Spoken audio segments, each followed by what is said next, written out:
Moses and the burning bush, a divine calling. Moses was a man who had once lived as an Egyptian prince, but now found himself in the quiet solitude of the desert, tending the flocks of his father-in-law, Jethro.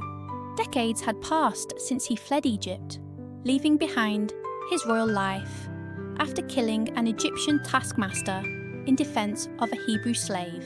Now, he lived as a humble shepherd in the land of Midian, far removed from the power and struggles of Pharaoh's court. One day, as he guided his sheep near Mount Horeb, also called the Mountain of God, something extraordinary caught his eye. Amid the dry and rugged wilderness, a bush was burning, but it was not consumed by the flames.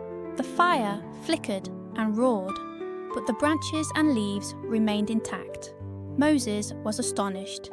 He had seen fire many times before, but never anything like this. Drawn by curiosity, he stepped closer.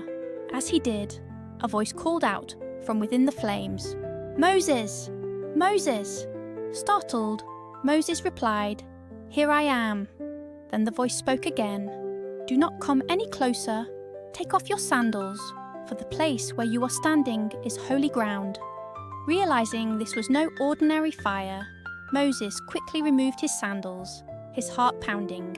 The voice continued, "I am the God of your father, the God of Abraham, the God of Isaac, and the God of Jacob." At this, Moses fell to the ground, covering his face in fear and reverence. He knew that no one could look upon the presence of God and live, a mission from God. Then God spoke, "I have seen the suffering of my people in Egypt.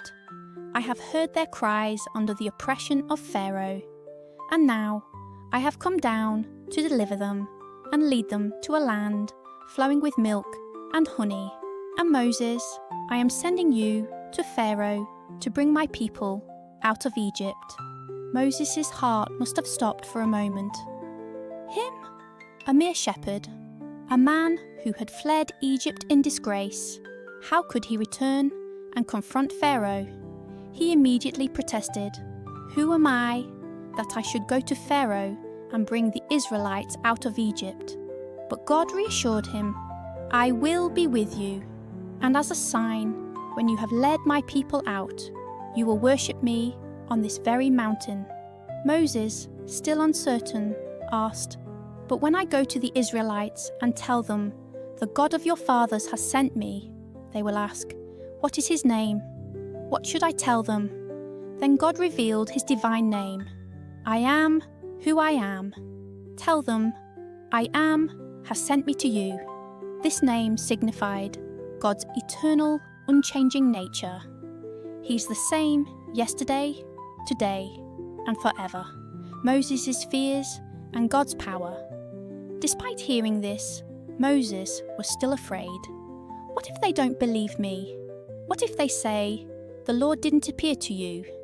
God then gave Moses 3 miraculous signs to prove his divine authority. 1. The staff turned to a snake. God told Moses to throw his staff to the ground, and instantly it became a serpent. When Moses picked it up, it turned back into a staff, the leprous hand. God instructed Moses to place his hand inside his cloak. When he pulled it out, his hand was covered in leprosy, white as snow. But when he placed it inside, again, it was restored. 3. Water turned to blood. God declared that if the people still doubted, Moses could take water from the Nile and pour it onto dry ground. It would turn into blood. Yet even with these signs, Moses hesitated. "But Lord, I am not eloquent. I am slow of speech and tongue." God responded firmly, "Who made man's mouth? Who makes him mute, or deaf, seeing or blind? Is it not I, the Lord? Now go. I will be with your mouth and teach you what to say." Still, Moses pleaded, "Lord, please send someone else." At this, God's anger burned, but he showed patience. "Fine. Your brother Aaron will go with you. He will speak for you, but you will carry my words. Now take your staff, for with it You shall perform my wonders. Moses accepts the call.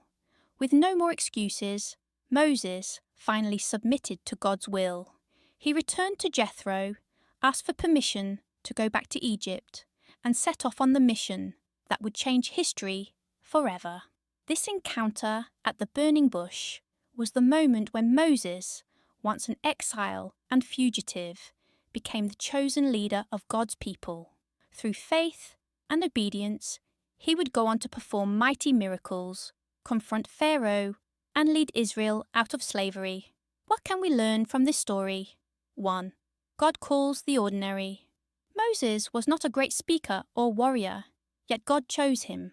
Likewise, God can use anyone, no matter how unqualified they feel. 2. Fear is natural, but trusting God is essential. Moses doubted himself, but God provided everything he needed. When we obey God's call, he equips us. 3. God sees our suffering. Just as he heard the cries of Israel, God sees our struggles and provides deliverance in his perfect time. 4. God's name is eternal. I Am reminds us that God is ever present, unchanging, and in control.